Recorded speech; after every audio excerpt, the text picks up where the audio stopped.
Salut à toi et bienvenue dans ce nouvel épisode de Hold Up. Un épisode un peu différent des autres, je te l'avoue, car il y a quelques semaines j'ai eu une idée qui a commencé à germer, je me suis lancé dans la brèche en me disant d'habitude je partage des stratégies, des idées, des philosophies, des concepts que je partage avec mes clients et que je m'applique à moi-même. D'ailleurs c'est exactement l'inverse, d'abord je les applique à moi-même et après, une fois que j'ai fait ce travail, je les applique avec mes clients et on en parle. Mais je me suis dit que je pouvais aller plus loin. Je me rends compte qu'il y a peu de personnes qui savent vraiment ce que c'est le coaching. Mais le vrai coaching. Je ne parle pas de coaching marketing, je ne parle pas de coaching en prise de parole, je ne parle pas de coaching SEO et compagnie. Là, je parle de vrai coaching personnel. Donc d'accompagnement, un accompagnement profond, un accompagnement qui peut être parfois intrépide. Le but étant de faire émerger de nouvelles solutions, de faire pivoter un peu l'angle de vue des personnes pour leur faire voir des choses qu'ils ne voyaient pas, pour leur faire entendre des choses qu'ils n'étaient pas capables d'entendre avant. Et donc, j'ai la chance d'avoir eu plusieurs volontaires. Dans cet épisode, c'est Delphine qui s'est prêtée au jeu. Et j'espère que ça va te plaire, j'espère que tu vas pouvoir suivre de A à Z toute la transformation de nos discussions, toute son évolution, et voire même percevoir le pivot qui s'est effectué pendant 40-45 minutes, entre le début de notre session et la fin. Alors, dans tous les cas, je tiens à te remercier, toi, Delphine, si tu écoutes cet épisode, car ça a été un super moment passé ensemble. Et je te remercie aussi, toi, celui qui écoute ou celle qui écoute cet épisode. J'espère que tu vas prendre du plaisir, en tout cas autant que moi, à avoir cette session de coaching et que tu vas en ressortir plein de bonnes choses. Maintenant, je te laisse découvrir mon épisode, ma session de coaching avec Delphine.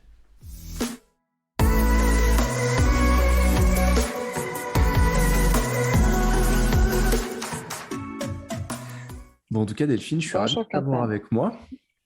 Ravi de t'avoir avec moi dans ce petit moment, ces 45 minutes, une heure qu'on va passer ensemble.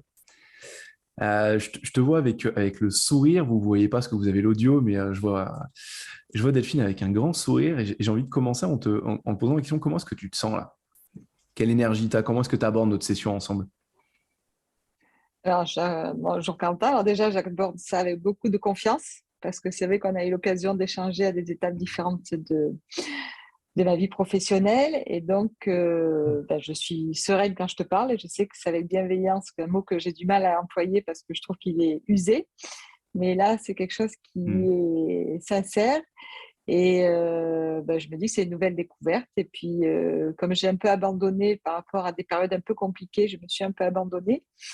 Je me dis que là, c'est une nouvelle expérience qui va me permettre aujourd'hui d'avancer encore un petit peu, Ok, comme tu as chouette. su faire jusqu'à maintenant. D'accord.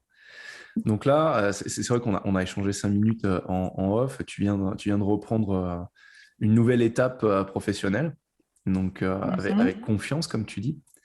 C'est cool. Tu te sens comment là ce matin? Je me sens bien parce que je suis dans une dynamique positive et que l'idée, c'est quand même de repartir sur des nouvelles bases aussi.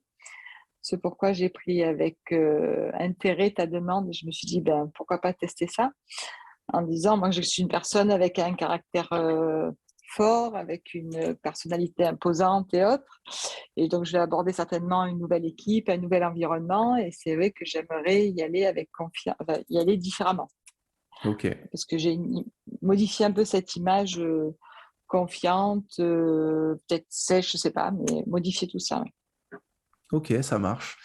Donc ça embraye bien ce que j'allais te poser la question. Pour toi, quel est l'objectif là? On va avoir 45 minutes. Donc c'est pas un travail qui va se passer en plusieurs fois. Là, on va essayer vraiment d'être efficace sur les sujets ensemble. Et donc, pour toi, c'est quoi l'objectif principal là qu'il faudrait qu'on traite pendant les 40-45 prochaines minutes? Avec quoi tu voudrais ressortir? Je voudrais sortir plus posée.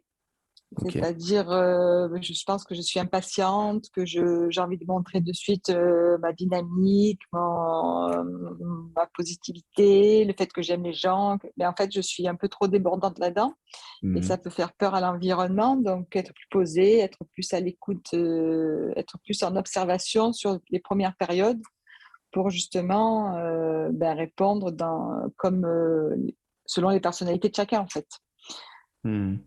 Ok.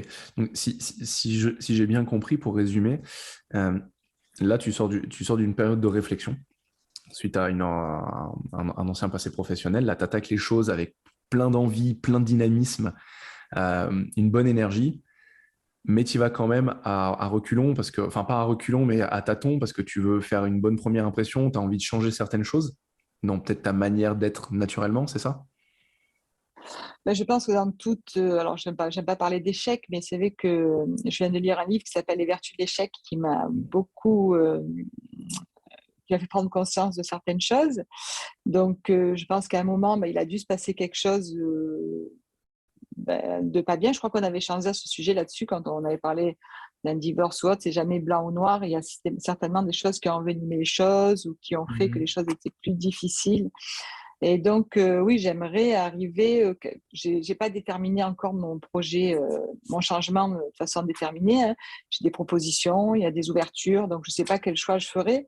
Mais en tout cas, je voudrais que cette période de ma vie me permette en me disant, ben voilà, tout ça, ça s'est passé parce qu'en effet, ben, ce qui va en ressortir de positif, c'est qu'il va y avoir une Delphine un peu différente, qui va montrer vraiment ce qu'elle a dans les tripes et ce qu'elle montre en intimité, c'est-à-dire Mhm. quelqu'un qui aime les gens, quelqu'un qui a l'écoute, quelqu'un qui en donne volontiers, mais en allant un peu moins vite. Je pense que je vais très vite et que donc ben, finalement, on se rend compte bien souvent, ou un peu trop tard, que je suis une fille bien, entre guillemets, et ben, où on m'adore ou on me déteste en fait. Mais je ne sais Mhm. pas pourquoi. Parce que, et j'en reparlais tout à l'heure en étant dans des environnements un peu différents, dans des locaux différents, avec quelqu'un qui me disait, la première fois que je t'ai vu, je me suis dit, waouh, je m'as fait un peu peur et tout ça. Et puis après, on est parti à Paris ensemble et tout ça. Et j'ai dit, mais elle est géniale, cette fille. Mais qu'est-ce qui s'est passé? Je dis, mais pourtant, je suis souriante, pourtant, je ne suis pas imposante, pourtant, je suis. Qu'est-ce qui s'est. Elle me dit, je sais pas, c'est ton charisme. Voilà. Donc, tout ça, j'aimerais que ce soit différent. Mhm. Alors, là, il y a une première piste que j'aimerais explorer, si tu es d'accord. Euh, car je constate une, une petite rupture, enfin un antagonisme en tout cas. Au début, tu me parlais du fait que tu étais imposante, et là, dans les derniers mots que tu utilisés, tu te dis que tu l'es pas. Et tu as dit quelque chose qui m'a interpellé, et j'aimerais que, si tu es d'accord qu'on aille dans cette direction dans un premier temps, on peut explorer ça. Euh, Tu doutes du fait d'être une bonne personne? Ah non, ça, pas du tout. Ça, j'en suis convaincue. Mais par contre, je pense que ce qui est essentiel, c'est pas ce que tu dégages au premier abord. C'est-à-dire que ben, je suis une femme féminine, j'aime me mettre en valeur, mais parce que j'aime ben, les jolies choses en fait. Donc je vais aimer un joli chemisier, je vais aimer un joli sac, je vais aimer être bien coiffée, voilà. Donc c'est vrai que ben, ça peut déstabiliser certaines personnes pour qui c'est moins important. Et voilà. Donc je me dis c'est pas ça qu'on doit avoir en premier. Mais j'ai pas envie de changer ma personnalité qui est quand même bah, dynamique Hmm. et qui est ma force aussi. Ok. En fait, aujourd'hui, ce que les gens voient en premier, c'est peut-être pas ce que toi, tu aimerais qu'ils voient. Tu voudrais qu'ils voient Mais je sais pas, plutôt toi, Delphine. ouais, intérieurement. Ben, tu m'as vu, toi, en vrai. Ouais. Tu me connais Hmm. intérieurement. Donc, j'allais dire presque que je te retourne la question, Hmm. puisqu'en plus, on s'est vu dans des formations assez intimes, j'allais dire. Hmm. Donc, ben, il y a le ressenti et puis il y a ce qu'est la personne. Donc, oui, Hmm. Ok, faire un petit mix. Mais dans le mixeur, secouer et puis d'accord. faire un jus vitaminé. Ok. Euh, la, je réfléchis en même temps, hein. La Delphine que tu veux que les personnes voient en premier, elle ressemble à quoi? Une personne humaine Hmm. qui aime C'est quoi pour accompagner toi les gens. c'est quoi pour toi une personne humaine?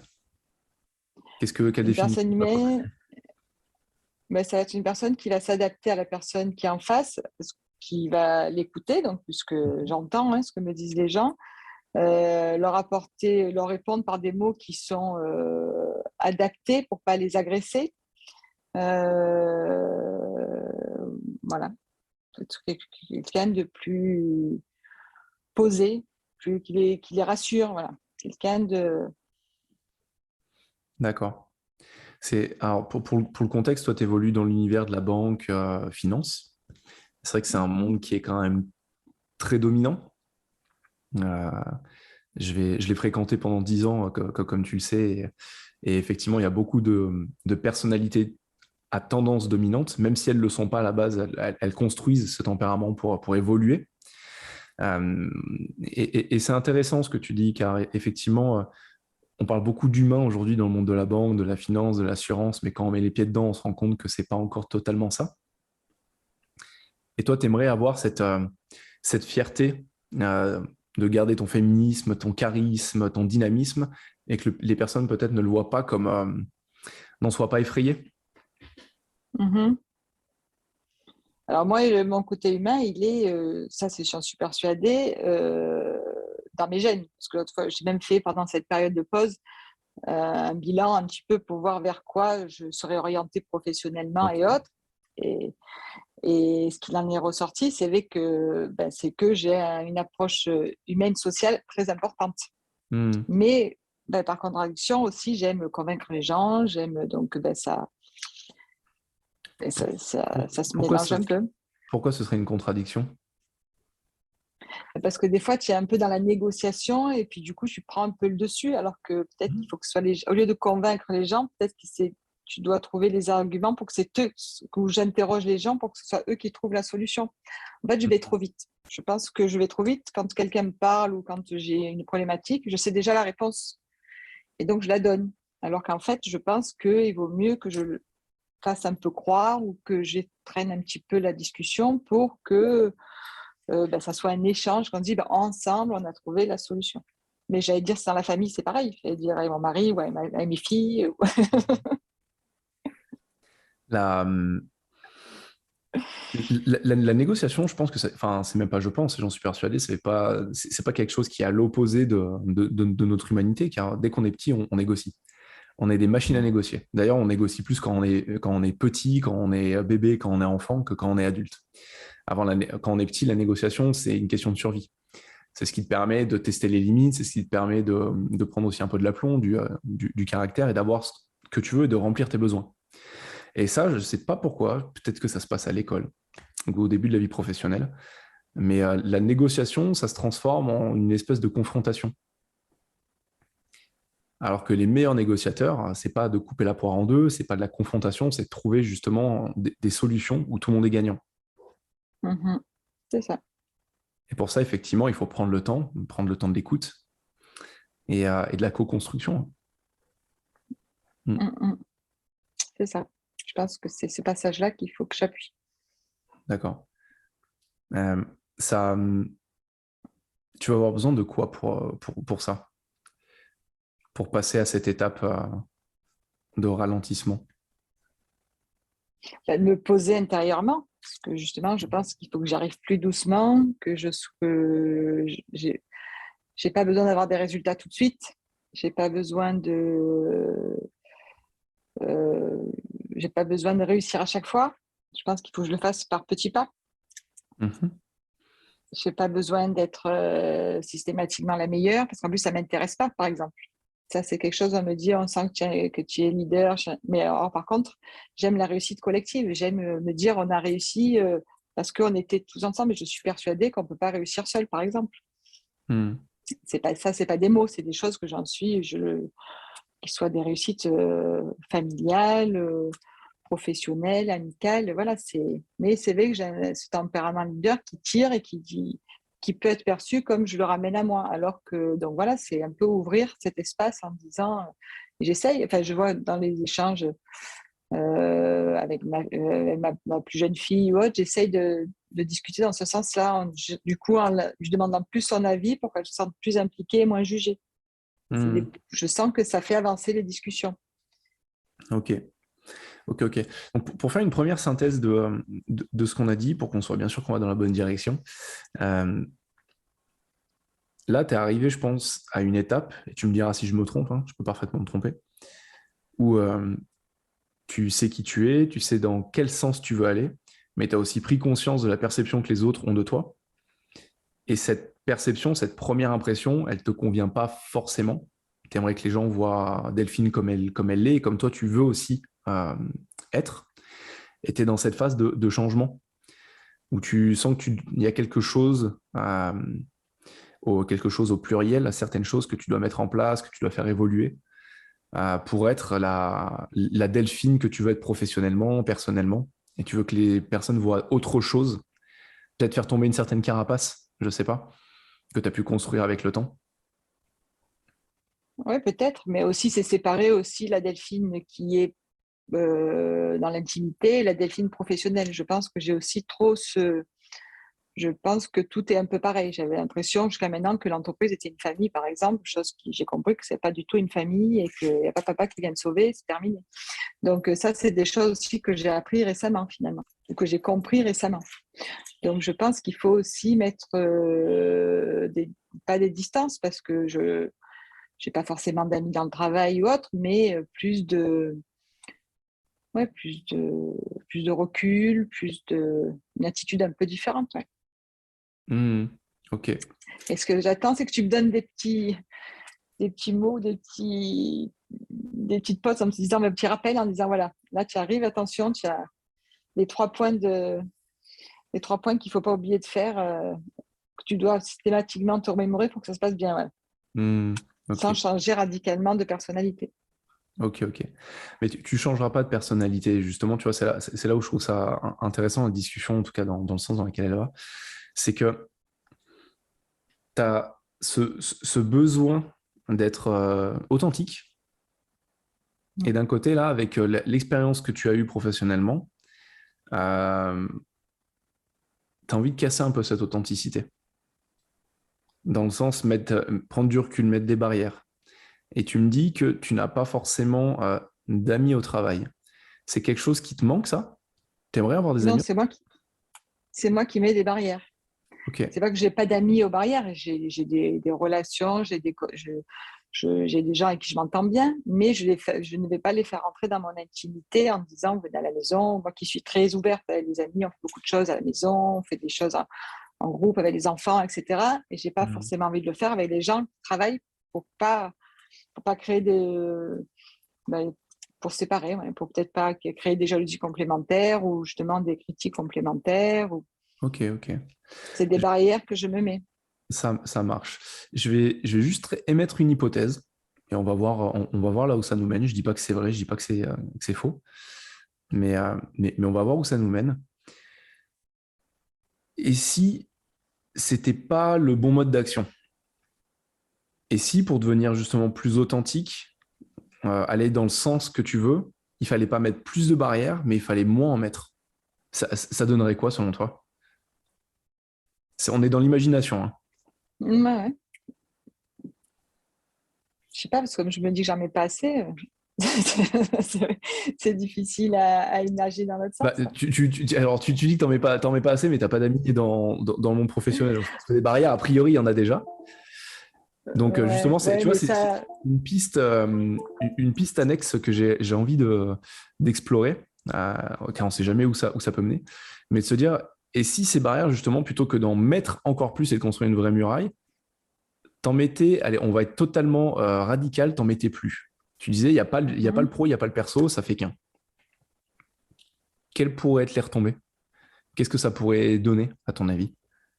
Il n'y a pas de bonne ou de mauvaise réponse, hein. On est dans l'exploration non, totale. C'est non, ça, mais c'est le coaching, hein. C'est vraiment de l'exploration, hein. non, il n'y a aucune. Après, je pense que ça dépend aussi de l'environnement dans lequel on est aussi. C'est-à-dire que j'ai pas eu finalement, j'étais dans un environnement où j'avais pas forcément d'affinité précise avec ces gens-là, et donc j'avais pas envie d'aller plus loin non plus.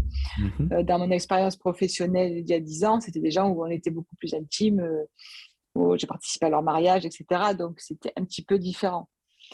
Mais donc je pense aussi, oui, que c'est peut-être l'approche, donc se lâcher plus facilement et que du coup, il y a une ouverture un peu différente, c'est sûr. Ok. J'imagine qu'en effet, en étant moi plus accessible au départ, du coup, il y a peut-être plus de choses spontanées qui se font de façon naturelle et que donc, du coup, en effet, Hmm. ça se glisse. Ouais. C'est intéressant parce que tu vois, là, en fait, on est en train de prendre deux axes différents. On parlait beaucoup de ta volonté à toi de mettre des barrières pour te protéger, ce qui est un réflexe normal, parce que tu as vécu une expérience qui était pas, je vais pas dire pas constructive, parce qu'au contraire, les vertus de l'échec, c'est principalement ça, hein, c'est tirer des Mm. leçons de tes échecs et c'est là que tu te construis le plus. Dans mon livre, c'est ce que j'appelle les moments Kensho, où en fait tu grandis par la douleur. C'est des Mhm. moments qui ne se contrôlent pas, les décès, les divorces, les ruptures familiales, les échecs professionnels. Mais c'est des moments qui font mal, mais qui te font grandir d'une certaine manière, donc ça a énormément de vertu. Mais là, on était beaucoup sur toi, et en fait, je me rends compte que peut-être que toi, tu as construit ces barrières parce que tu n'étais pas dans le bon environnement, la bonne culture d'entreprise. Parce que Mhm. tu viens de me dire que juste avant, c'était pas un problème, ces barrières. Tu avais assisté à des mariages de tes collègues, tu avais quand même voilà, peut-être des petites barrières, mais pas aussi grosses, pas des murailles comme aujourd'hui. Parce que tu te sentais peut-être plus ouverte avec les personnes, plus à l'aise, Moins jugé, je pense. en juger. Ok. Et il y a une autre chose que tu as dit et que je trouve super intéressant. Et j'aimerais rebondir dessus si ça te va. Euh, Tu as dit que il y avait du fait que tu mettes des barrières aussi. Euh, ça faisait quelqu'un.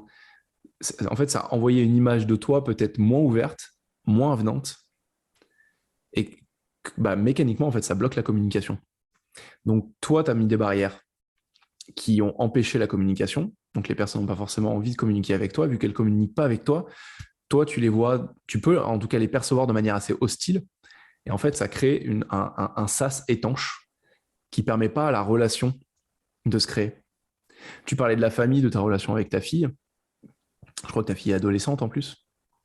Ouais, 16 ans. 16 ans, ouais, bon, on est en plein dedans. Euh, Tu te rends compte que les barrières tombent quand il y a la proximité qui se crée. Surtout à cet âge-là, quand on monte sa vulnérabilité. Et je dis pas que tu fais les choses mal, loin de là. Je remets les choses dans le contexte de la banque, de la finance. Euh, Moi, j'ai voulu bosser pendant des mois avec des traders dans les salles de marché. Et c'était hyper intéressant les retours que j'avais, car à force de creuser, on me disait oui, effectivement, il y a un intérêt de bosser sur ma performance, mon efficacité en général, mais je ne peux pas le faire parce que si jamais ça se sait, je vais être perçu comme quelqu'un de faible dans la salle de marché et ça va mal se passer pour moi. Je vais perdre l'ascendant psychologique. Et quand on m'a dit ça, moi, c'était un peu la déconvenue en me disant waouh, ouais, c'est vrai, j'avais oublié à quel point ces univers, dans le monde financier en général, sont très macho, remplis de testostérone, qu'on soit un homme ou une femme, on est confronté à ça, d'où les caractères dominants qui se développent, ou en tout cas qui sont soit naturels, soit construits. Et ce manque de proximité qu'il peut y avoir entre les collègues. Je ne sais pas si ça résonne ce que je dis. Oui, oui, non, mais je comprends bien. C'est tout à fait ça. C'est un peu dans cette. Ouais. Alors que ce qui est hyper intéressant, c'est ce que tu as dit, c'est qu'un succès, des victoires, ça se construit à plusieurs. Et cette notion de collectif, dans des environnements où la performance est mise en avant, la performance personnelle est mise en avant, on parle beaucoup de performance collective, mais c'est souvent les performances personnelles qui sont mises en avant. Mm. Euh, on a du mal à créer un sentiment de collectivité. Donc, des résultats vraiment concrets. Donc, en fait, des liens personnels dans la sphère professionnelle. Parce qu'on se sent en concurrence, en fait, avec les autres. Ouais, donc, de trouver l'élément ou quelque chose qui nous réunit, qui nous dit ça, on n'en a pas tous en profiter, en fait. Hum. Ouais, c'est ça, c'est comment est-ce qu'on peut mettre en avant le collectif à la place des individualités. Mm. Ou ce qui est vraiment important, parce que ce que j'allais dire, même à notre niveau, quand il y a de l'individuel, ça représente quelque chose, c'est tellement peu important en plus que finalement, en relativisant, tu te dis, bon, ce qui est important, c'est qu'ensemble, on arrive à travailler déjà de façon optimale et sympathique. Hum. Hum. Là, je pense qu'il y a plusieurs chemins qu'on peut prendre. Comme je te dis, voilà, là, on est dans le cadre d'une session qui est relativement courte. Pour l'instant, on est dans un temps qui est imparti. Donc, on va se concentrer sur ce qui est pour toi le plus important. Là, il y a plusieurs choses qui se dessinent à ce moment-là. Il y a toi, ta manière de te percevoir par rapport aux autres. Il y a aussi la culture dans laquelle aujourd'hui tu évolues et celle dans laquelle peut-être tu te sentirais mieux. Il y a peut-être une réflexion à avoir là-dedans. Parce que je crois que pour l'instant, tu es resté dans la même entreprise. Oui, mais il y a des possibilités, il y Voilà. a des ouvertures à l'extérieur aussi, donc rien n'est décidé, on va dire. Donc, il y a soit on s'oriente sur toi, ton envie d'authenticité et comment est-ce que tu peux le travailler. Tu me parlais, j'ai envie que tu me donnes des astuces, des réflexes. Euh, Ça va être trop difficile de le faire dans un timing imparti comme ça, mais par contre, en creusant la bonne situation, on peut lever pas mal de choses. Le but du coaching, comme je te dis, c'est l'exploration, hein. C'est un peu l'Indiana Jones interne. On va voir quelle liane on va prendre, quelle piste on va prendre. Ok, là, il y a des serpents. Est-ce qu'on passe au-dessus? Est-ce qu'on passe dessus? Est-ce qu'on passe sur les côtés? Ou est-ce qu'on va voir ce qu'il y a sous les serpents? C'est souvent ce qui est intéressant d'ailleurs. Et donc, il y a d'un côté toi, d'un côté ça. Et après, je pense que le troisième chemin qu'on peut prendre, euh,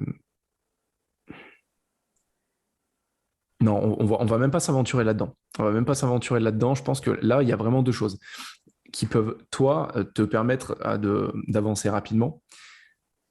C'est ta manière d'être authentique, la relation que tu as à toi-même et l'image que tu vas envoyer aux autres, que tu le Mhm. mettes de manière claire, ou sinon, comment est-ce que toi, tu peux t'intégrer dans une culture différente et comment est-ce que tu peux t'épanouir dans cette nouvelle culture. On la connaît pas, hein, cette culture.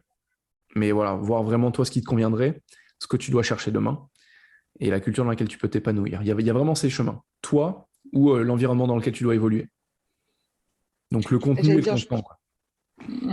J'allais dire, je pense que comme je suis authentique, c'est que si j'arrive à cultiver cette authenticité avec positivité, c'est ce qui sera le plus facile pour moi parce que c'est retravailler quelque chose qui m'est cher, en fait, qui me Mm. correspond vraiment. Complètement. Tu vois, il y a cette image de l'œuf que j'aime bien, c'est de se dire l'œuf, il a une grosse coquille, une grosse carapace. Enfin, pas une carapace, mais une coquille. Et la vie, elle se trouve à l'intérieur. Il y a la vie, le monde à l'extérieur, son environnement, mais la vie, elle part toujours de l'intérieur. Donc d'abord, c'est un œuf, un blanc et un jaune. Et il va se construire un poussin, un embryon, puis après un poussin. Et le jour où il va être prêt, il va briser cette coquille. Et il y a la vie qui va sortir de la coquille. C'est pas l'environnement qui va briser la coquille, ça part toujours de l'intérieur. Et je pense qu'en fait, Belle image. cette analogie, cette métaphore, elle est vraie pour nous tous. Sauf qu'en fait, des carapaces, nous, on en a plusieurs couches. Des coquilles, on en a plusieurs couches. Et je pense que c'est aussi ça, pour moi, c'est la vision que j'ai de la vie, c'est briser petit à petit les carapaces. Briser une par une les carapaces qui nous empêchent d'aller là où on veut. Et ça fait partie du chemin de la vie. Mais il faut toujours partir du principe que c'est pas l'environnement. Alors l'environnement est extrêmement important dans la dynamique qu'il va nous donner. Je suis persuadé que quand tu es dans le bon environnement avec la bonne énergie, ça te permet de grandir plus vite, de briser plus vite de carapaces et parfois plusieurs d'un coup. Mais dans tous les cas, l'effort, il est initié de l'intérieur à la base. Ça te parle cette image? Oui, tout à fait. Mm. Donc aujourd'hui, tu vois, on va repartir de cette image. Pour toi, le chemin, et on va parler, tu vois, en physique, il y a ce qu'on appelle le chemin de moindre effort. C'est juste que l'électricité, elle va partir d'un point A à un point B, elle va toujours passer par le chemin où il y a la meilleure conductivité pour aller le plus vite possible et faire le moins d'efforts possible et perdre le moins d'énergie possible. Et je pense que c'est ce qu'on va faire là. C'est soit on travaille sur toi, euh, comment est-ce que tu peux sortir de cette carapace à l'intérieur, sortir de cette coquille et donc prendre la bonne énergie pour te révéler au monde comme tu veux l'être, à 100% Delphine, ou est-ce que tu veux, a priori selon toi, qu'on travaille plutôt sur l'environnement et quel est le bon environnement pour toi pour éclore? Là, on est à fond dans la métaphore. Là. Là, c'est C'est quoi la priorité selon ben, toi? j'en sais rien en fait, parce que c'est un ensemble, j'ai l'impression qu'il va y avoir une réactivité de l'un par rapport à l'autre. Donc, Il y a toujours une interaction. Ce que je te propose, c'est on va faire un petit truc. Ferme les yeux 2 secondes. Mets-toi bien au fond de ta chaise, relâche-toi un peu. Voilà. On ferme tes yeux, prends une grande inspiration par le nez et expire profondément en relâchant les épaules. Et expire par la bouche. Le but, c'est de relâcher un peu. Et tu vas m'écouter 2 secondes. continue à respirer pendant que je parle. Alors, on ne rentre pas dans de la méditation, tout ça, mais je veux juste expliquer un concept qui est hyper important. Tu es quelqu'un de dynamique, tu es quelqu'un qui a envie d'aller vite. Ça me parle énormément car j'ai cette tendance aussi.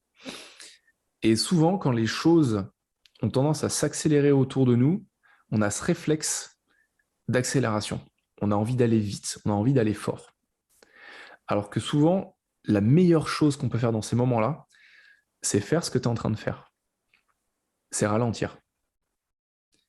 Ralentir pour laisser de la place aux idées de circuler. Notre cerveau, c'est un peu une autoroute. Et quand on va vite, on crée des bouchons, souvent.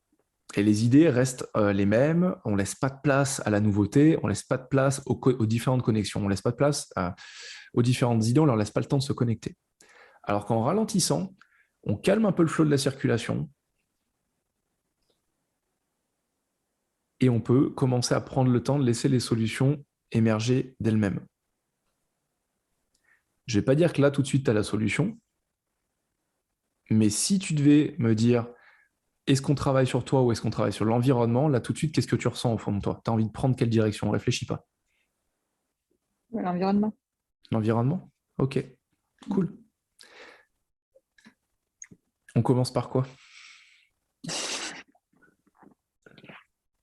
C'est quoi pour toi un environnement épanouissant? Pour toi, sois égoïste. On n'est pas là pour faire plaisir aux autres.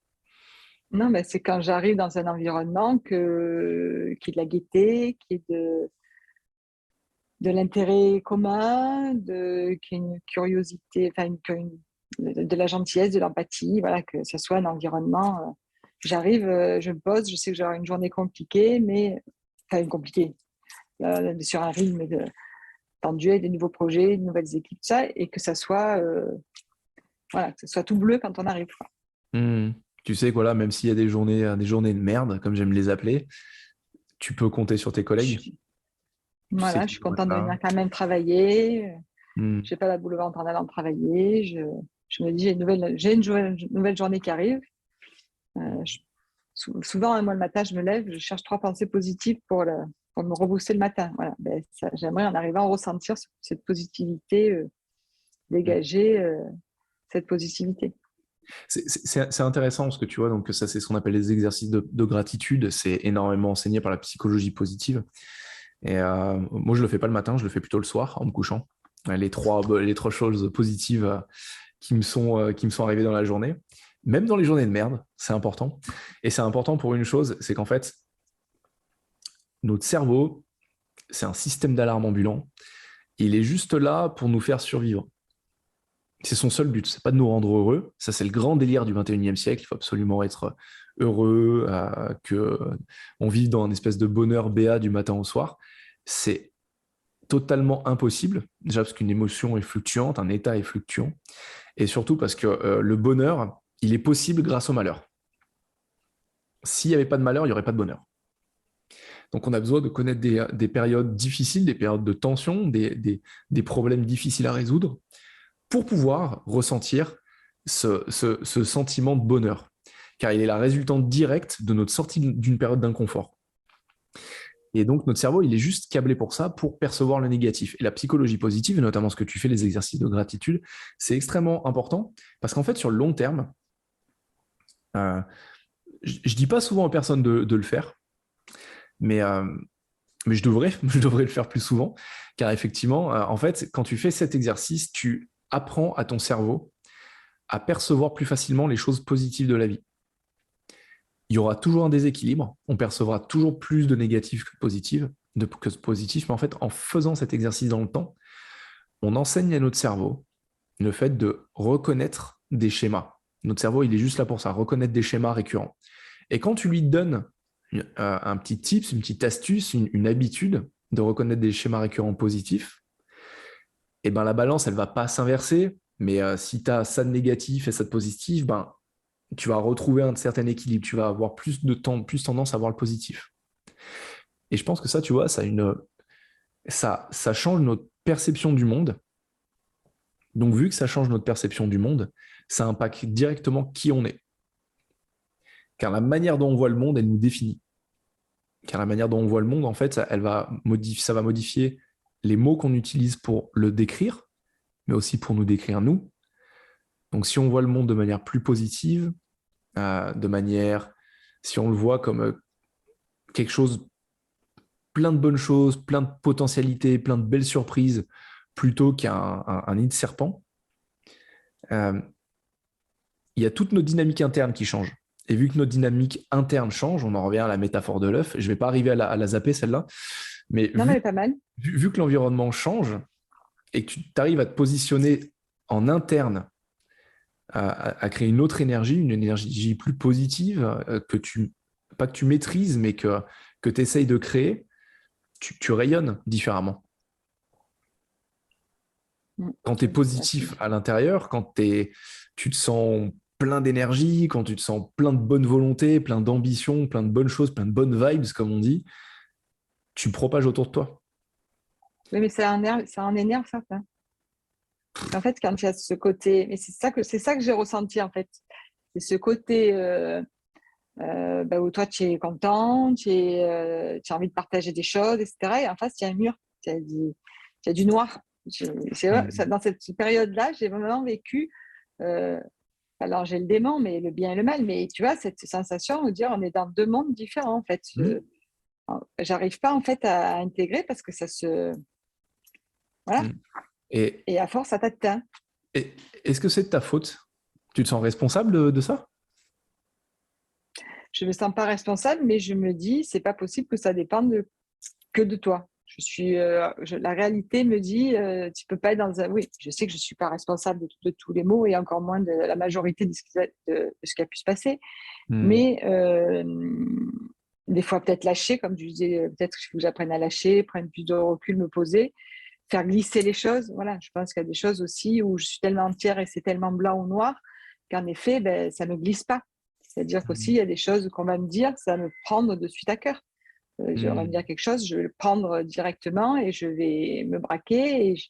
Alors qu'il y a des choses qui, si ça ne m'intéresse pas, si la personne qui est en face n'a pas finalement, je réalise maintenant que si cette personne, finalement, elle n'a pas ma considération, qu'elle me dise quelque chose de vrai ou de faux, ça devrait me glisser. En fait, il faut que ça. Tu vois, J'ai grandi, hein. Ouais, mais tu vois, je mettais ce matin sur LinkedIn, je n'étais pas inspiré de longs posts compliqués. J'ai mis juste une citation d'Épictète sur laquelle je suis tombé ce matin et je me suis dit, tiens, c'est tout pile ce qu'il faut pour aujourd'hui. C'est le seul but de la vie, en fait, c'est de grandir un peu chaque jour. Ah bah, tu vois. Et c'est une dynamique. C'est une dynamique. C'est comme l'excellence. L'excellence, c'est pas un objectif. Tu l'atteins jamais. C'est un chemin. Et c'est comme tout. Mais tu vois, par rapport à ce que tu viens de dire, il y a plusieurs choses intéressantes. Mais on va pas avoir le temps de tout aborder.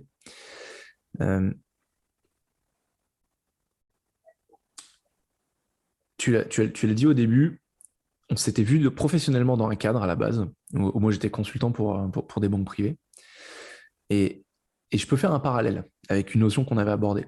Je ne sais pas si tu te souviens de cette notion de on-off quand tu es dans la vente que j'avais abordée. Non, vas-y, développe. En fait, je l'abordais dans le sens business, en relation aux autres. Mais pour moi, en fait, c'est une question, c'est plutôt un concept qui est général. Quand tu arrives face à une personne dans une relation, et je reprends la relation de vendeur-acheteur, toi, tu tiens un magasin, tu as un client, une cliente qui passe le pas de la porte, tu vas lui dire bonjour. Ah oui, en fait, Elle va peut-être pas te répondre. La personne va peut-être pas te répondre. Le premier réflexe que tu auras, c'est de te dire c'est qui cette crétine, c'est qui ce débile, encore un client à la con qui va me faire passer une mauvaise journée. Ça, ça peut être un réflexe. L'autre réflexe, ça veut dire que toi, tu étais on, tu as accueilli la personne, et la personne t'a fait passer en off parce qu'elle était off, a priori. Mais il y a la possibilité que cette personne soit quelqu'un de totalement adorable, mais que juste avant de passer le pas de la porte, elle se soit fait engueuler par son boss, elle se soit engueuler avec sa femme ou son mari, ou qu'il lui soit arrivé peut-être une journée totalement pourrie, ça nous arrive à tous, on est humain. Et comme je te le dis, notre cerveau, il est câblé pour percevoir plus facilement les émotions négatives. Et l'exercice que je t'ai fait faire, de fermer les yeux, 2 minutes, juste respirer par le nez, inspirer par le nez, expirer par la bouche, ça permet de ralentir et ça permet en fait de faire baisser le taux de cortisol dans le sang. Le taux de cortisol, il est lié au stress. Et aujourd'hui, on est dans une société où le stress est omniprésent. Ça a beaucoup de cortisol, il paraît. Ouais, en fait, notre corps n'est pas fait pour garder le cortisol à long terme dans le sang. Parce que c'est ce qui... Alors aujourd'hui, les liens, toutes les recherches le montrent, sont clairs, c'est ce qui amplifie le risque de maladies cardiovasculaires, de maladies neurodégénératives, de diabète, de stress chronique, d'anxiété chronique. Et tout ça, c'est pas bon, ça crée des maladies vraiment dangereuses. Mais tout ça, on le vit parce qu'on est dans un environnement qui est stressant, qui est stimulant. Et parfois, voilà, on a la tête dans le guidon et ça fait de nous des personnes pas agréables, où on pense à autre chose et on ne fait pas attention. Mais là, pour en revenir à notre exemple, ce qui est intéressant, c'est que toi, tu étais on, et en un claquement de doigts, la personne s'est fait passer off. C'est toujours le même concept, notre cerveau, il capte les situations menaçantes et embêtantes, celles qui peuvent nuire à son équilibre, et donc il va réagir à celles-là. C'est pareil dans les situations professionnelles, c'est pareil dans les relations interpersonnelles en général. Je pense qu'il est de notre responsabilité à tous de choisir notre état, l'état dans lequel on veut évoluer. Si toi, tu es dans un super état d'esprit et que tu as une personne qui est dans un mauvais état d'esprit en face, il ne faut pas forcément la juger comme étant quelqu'un de positif ou de négatif ou de neutre, mais simplement se dire, accepter l'état de la personne tel qu'il est. Ok, la personne est peut-être aigrie, est peut-être mal lunée, a peut-être passé pas une bonne journée, est peut-être quelqu'un de frustré depuis des années, qui fait un caractère pas forcément agréable, et elle veut pas rentrer dans ton jeu parce que le fait que tu sois quelqu'un de très positif, lui, c'est l'opposé. Elle va dire, ouais, je comprends pas pourquoi cette personne est comme ça. Aujourd'hui, enfin bref, il y a un million d'excuses possibles. Mais c'est que profondément, c'est quelque chose qu'elle aimerait vivre. Un état dans lequel elle aimerait se sentir, et que toi, avec ta joie, tu menaces cet état. En ce moment, je suis dans les Monsieur Madame, les histoires pour enfants, là, avec ma fille. Et tu as Monsieur Grincheux, Monsieur Non. Ma fille a 3 ans, donc les noms, c'est le mot qu'elle utilise le plus par jour aujourd'hui. Et tu vois, Monsieur Grincheux, en ce moment, ça me fait beaucoup rire, cette histoire. C'est celle qu'elle utilise. Non, c'est même pas ça, c'est l'histoire de Madame Câlin. Madame Câlin fait des câlins à tout le monde, parce qu'elle adore faire des câlins, et que les câlins, c'est bien pour réconforter tout le monde. Et un jour, elle essaye d'en faire un à Monsieur Grincheux. Monsieur Grincheux lui dit, lâchez-moi, moi je suis grincheux, je suis comme ça, j'aime être grincheux, je veux que vous me laissiez tranquille. Mais elle lâche pas l'affaire, elle va quand même le prendre dans ses bras, elle lui fait un gros câlin, le serre très fort, et Monsieur Grincheux dit, mais laissez-moi, mais jusqu'au moment où il arrête. Et il sent un petit truc qui se passe en lui, qu'on appelle une émotion, et finalement, il se rend compte que c'est pas si mal. Alors, on est dans un livre de 12 pages pour enfants de 3 ans. Je veux imaginer avec des belles photos, de beaux dessins.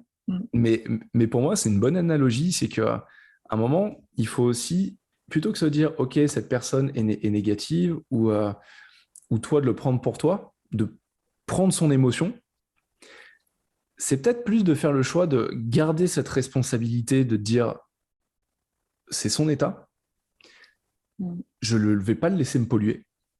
Moi, je suis comme ça, mais tout en étant loin du jugement. Je ne sais pas si tu vois ce que je veux dire. Ouais, prendre du recul. Là, j'ai en fait 2 chemins. Soit je laisse sa négativité, son mal-être, sa frustration rentrer, m'impacter. Soit je fais le choix, c'est beaucoup plus simple à dire qu'à faire, mais je fais le choix de rester dans ma dynamique et je ne le juge pas. Mais je vais continuer à être comme ça. Et peut-être qu'un jour, comme Madame Câlin avec Monsieur Grincheux, tu arriveras à percer une carapace. Il ne faut pas que ça devienne un objectif de vie. Mais moi, je crois en la force du sourire sincère. Le sourire de Duchenne, qu'on appelle en psychologie, c'est un sourire qui n'est pas factice, qui n'est pas travaillé, c'est un sourire qui est profond, qui est sincère, qui émane de toi.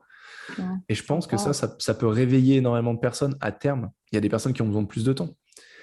Mais on préfère tous avoir quelqu'un de positif autour de nous. Quelqu'un qui s'exprime. Et effectivement, ça peut être euh, menaçant pour certaines personnes parce que c'est à l'opposé de leur spectre. Comme je te le disais, on a tous une vision du monde différente. Mhm. Si ces personnes vivent du matin au soir avec un spectre négatif, un dialogue interne négatif, elles ont un environnement, une vision de leur environnement qui est peut-être dangereuse, un monde plein de dangers, plein de négativité, plein d'appréhension, plein de choses pas terribles. Et c'est la manière dont elles voient leur monde. Mhm. Toi, tu vois peut-être le monde d'une manière différente, mais ton monde n'est pas mieux que le leur. Tu le perçois juste d'une manière différente. Et notre rôle, voilà, je pense, de personnes bienveillantes, souriantes, pleines d'émotions et de positivité, c'est pas de forcer les autres à nous rejoindre, mais c'est peut-être de leur montrer qu'il y a d'autres possibilités. Sans Mhm. les forcer, mais juste les embringuer avec la bonne énergie. Mhm. Ça te parle, Non, mais ça? c'est que ça, j'y pense. Oui, ça parle ça parce que je ne me rappelais pas que tu avais appelé ça un off, mais ça, c'est même des réactions que je fais quand, même bêtement, je suis au supermarché avec un caissier et que je suis contrariée, que je sens que Mhm. il va prendre pour les autres ou qu'on est au téléphone ou autre, et je pense à cette image-là en me disant, il n'a rien fait, il va te voir différemment et prendre du recul parce que Mhm. monsieur le caissier ou la personne qui vient de passer ou en voiture ou autre. Donc ça, c'est des actions que je mène suite à notre entretien il y a 2 ans. Mhm. Et tu vois, je pense que Tu as sauvé du monde. mais c'est un super bon concept hein, qui est pas de moi, hein, mais en fait, je me rends compte qu'à la base, il était vraiment utilisé que dans la vente et en fait, c'est quelque chose, c'est de la dynamique interpersonnelle. Donc en fait, c'est la base de toutes nos relations. Et plus ça va, plus je me rends compte que, tu vois, on dit dans la vie, ce qui compte, c'est l'instant présent. Et effectivement, c'est d'être présent. Donc tu vois, entre une émotion qui monte et ta réaction, il y a toujours un laps de temps qui est très court. Mhm. Mais plus tu apprends à l'observer, plus tu apprends à le dompter, plus ça va être facile pour toi de plus être dans la réaction dans la vie de tous les jours. Mais vraiment, de sentir qu'il y a une émotion qui monte, positive ou négative, de dire, OK, elle est là, cool. Et dans ce laps de temps, de choisir la réaction que tu vas avoir, plutôt que d'avoir une réaction, Mhm. enfin un état réactionnel qui va être automatique. Ça, c'est normal, on fonctionne comme ça. Le cerveau dit danger, danger, menace, menace égale réponse. Mhm. Mais on peut choisir cet état, et plus tu te focalises dessus, plus en fait ça va devenir en ton contrôle. Et comme je te disais, donc on est vraiment dans notre société, dans cette dynamique qu'il faut être présent, et je suis entièrement d'accord. Mais dans les dynamiques interpersonnelles, moi, je me rends compte de plus en plus que ce qui compte pour moi, c'est pas tant. Alors, c'est ce que tu vas faire maintenant, mais ce que tu fais maintenant a de l'importance parce que c'est ce avec quoi tu vas laisser la personne que tu quittes. Mhm. Un client avec qui tu as eu un super mauvais entretien où ça se passe très mal, eh ben, ça n'empêche, ça ne te dédouane pas de leur accompagner à la porte, de garder de la politesse, de garder du contrôle. Je dis pas que tu le fais pas, hein, je suis vraiment dans une image globale, et de le laisser avec quelque chose qui va le laisser un peu pantois. Où il va repartir, il va peut-être être énervé, mais déjà sa colère sera atténuée parce que tu lui as témoigné, enfin, tu lui as témoigné de l'humanité, tu es restée respectueuse, et ça va le faire réfléchir derrière. Et à terme, quand l'émotion va retomber, de se dire, ouais, on n'a pas passé un bon moment, c'était tendu, euh, mais finalement, cette personne a bien réagi. Tiens, peut-être que je pourrais m'en inspirer la prochaine fois. Ou en tout cas, c'est inspirant. Je ne te le dis pas forcément Mhm. consciemment. Mais c'est pareil avec le boucher, c'est pareil avec la personne au supermarché. Oui. C'est pas l'interaction à l'instant T que tu vas avoir la personne qui compte. C'est l'état dans lequel tu vas laisser et le souvenir que tu vas lui laisser. Et je pense qu'en fait, ça, c'est quelque chose de génial dans la vie en général. C'est dans quel état j'ai envie de laisser les personnes. Comment est-ce que je veux que ces personnes se souviennent de moi? Est-ce que c'est comme quelqu'un qui a réagi, qui les a envoyés valdinguer ou qui les a, dans tous les cas, traités avec respect? Mais c'est rigolo que tu dis ça parce que la personne dont je te parlais qui disait qu'elle m'avait trouvé froide, etc. Et elle m'a dit, en fait, je t'ai découvert quand on est rentré, on a pris un taxi ensemble et la façon dont tu as abordé le chauffeur de taxi, tu as commencé à parler avec lui. Et là, tu m'as fait délirer que ça, c'est-à-dire que c'était une relation normale. Et c'est là où elle m'a découvert parce que c'était peut-être la vraie Delphine ou une intimité dont tu parlais tout à l'heure. Hmm. Donc, Chouette, hum, super. On a couvert plusieurs sujets là pendant les 40 dernières minutes. C'est assez cool. Je sais pas ce que tu en penses. Ouais, ouais. De toute façon, c'est toujours bien les échanges avec toi. Merci. Euh, et avant qu'on termine, j'aimerais faire deux choses. La première, c'est de faire une petite synthèse. C'est plutôt que toi, tu me fasses une petite synthèse des 3-4 points clés que tu retiens de notre échange. Qu'est-ce qui en ressort que tu as vraiment envie de retenir? Prends ton temps. Je vais réécouter tout ça, ouais. Non, non, mais c'est vrai. C'est vrai que ce que je retiens, c'est recul. C'est vrai que moi qui suis très impulsive, donc ben, je vais avoir en effet, je vais réagir tout de suite ou je vais avoir une pensée tout de suite. Donc, Mhm. j'allais dire, je vais noter et enregistrer dans les petits mots-clés dont j'avais besoin de prendre systématiquement cette pause, ce recul d'observation. C'est ce que je disais un peu en introduction, en fait, finalement, que j'avais besoin. Finalement, on a un petit peu des réponses.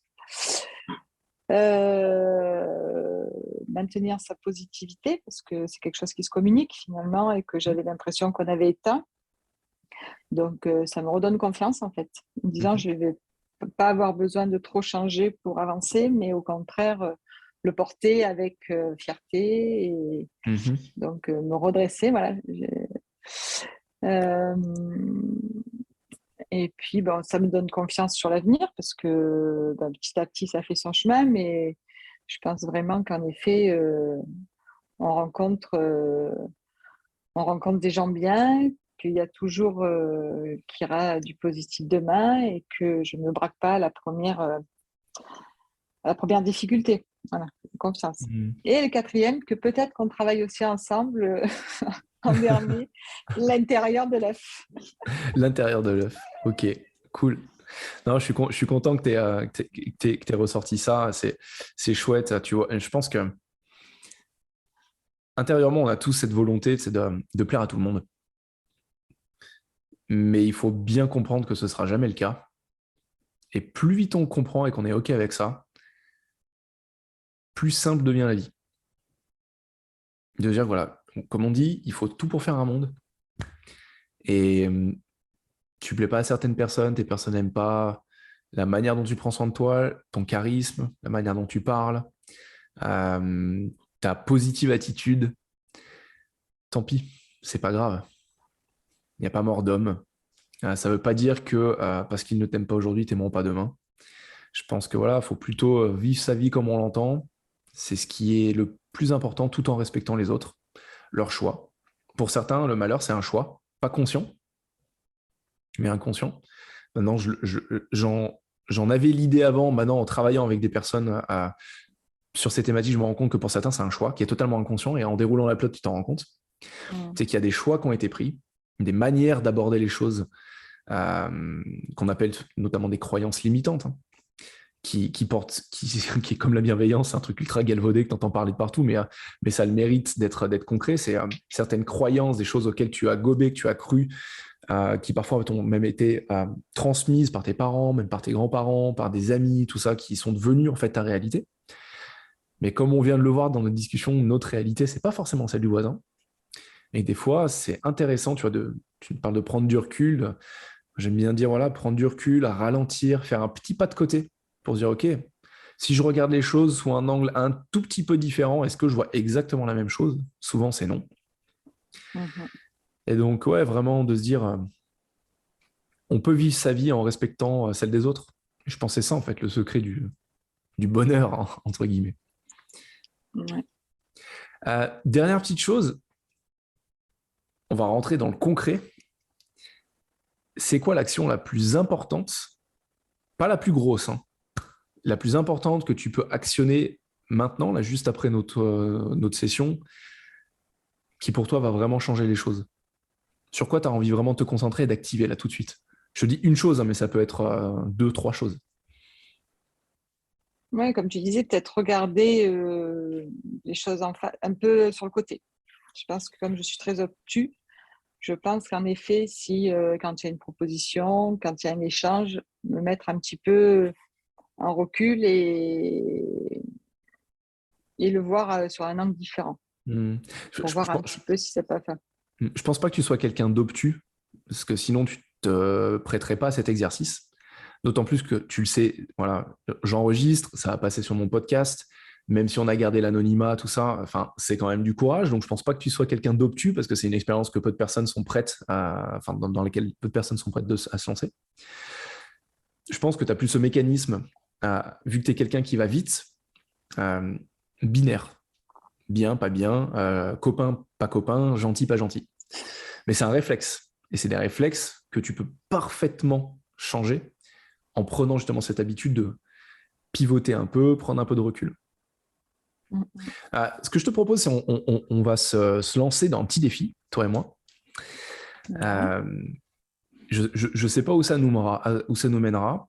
Comme je te dis, voilà, là, on arrive à la fin du podcast. On verra si on continue après à travailler ensemble ou pas. Mais dans tous les cas, on va partir du principe que non. Mais on va faire une chose ensemble. J'ai envie, on est le combien là? Le 29, donc ça tombe bien, on est pile à la fin du mois. Pendant les 30 prochains jours, dès que tu fais face à une situation comme ça, où tu peux aller dans le jugement, et que tu prends ce réflexe de faire un pas en arrière, de reculer un peu, de pivoter un peu, tu m'envoies un SMS avec le mot recul. Tu m'envoies juste ça. Et je compte sur toi, hein. Il y a des personnes qui vont t'écouter, donc tu t'engages. Je suis une personne honnête. Ah non, parce que sinon, moi, je le dis à tout le monde que tu l'as pas fait. Non, je rigole. Je rigole, bien entendu, ça reste entre nous, mais je pense que ça peut être un exercice marrant pour ancrer l'habitude. Ancrer cette habitude de te dire, OK, on se lance un petit défi, c'est entre toi et moi, ça concerne personne d'autre. C'est en toute bienveillance, il n'y a pas de jugement là-dedans, mais ça peut être marrant. Moi, j'aime bien être très sérieux avec mes clients, mais tout en jouant. Enfin, je dis mes clients, mais c'est même avec ma famille, avec mes amis en général. J'aime être à la fois pragmatique et créatif et drôle parce que je pense que la vie est trop courte pour qu'on se fasse chier du matin au soir.